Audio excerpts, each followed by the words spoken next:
அப்போ இந்த 7 அக்ஷௌகிணி பாண்டவர்களாகிய நல்லெண்ணங்களை கொண்டு 11 அக்ஷௌகிணி தீய எண்ணங்களாகிய கௌரவர்களை அழிப்பதற்கு நாம செய்யலாமா வேண்டாமா? அந்த டயலமா பல பேருக்கு பாருங்களேன், வாழ்க்கையில இதுதான் குழப்பங்கிறா. சார் நிம்மதியே இல்லை வாழ்க்கையில, நாங்க எத்தனையோ சாதிச்சிட்டோம், 1000 தான் வாழ்வில் வரும் நிம்மதி வருவதில்லை, எங்களுக்கு நிம்மதி இல்லையே நிம்மதி இல்லையே என்று பல பேர் கேட்டுக்கொண்டிருக்கிறார்கள். நமக்கு ஒவ்வொன்றிலையும் பாருங்களேன், ஒரு விஷயம், பையனை காலேஜில் சேர்க்கணுமா, அங்க மனப்போராட்டம். ஒரு வேலை கிடைக்கணுமா, மனப்போராட்டம். அப்போ இந்த மனப்போராட்டம்ங்கிறது ஒத்தொத்தர் வாழ்க்கையிலையும் இருக்கு.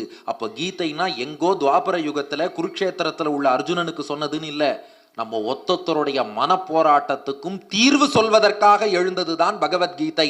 இது முதல் அத்தியாயம் சொல்லக்கூடிய 2வது தத்துவம். அப்ப மனம்தான் குருக்ஷேத்திரம், கௌரவசேனை தீய எண்ணங்கள், பாண்டவசேனை நல்லெண்ணங்கள், அர்ஜுனன் தான் ஜீவாத்மா. பெருந்தன்மையாலும் நமக்கு அந்த மனசாட்சி நல்லெண்ணம் இருப்பதாலே, கருணை இருப்பதாலே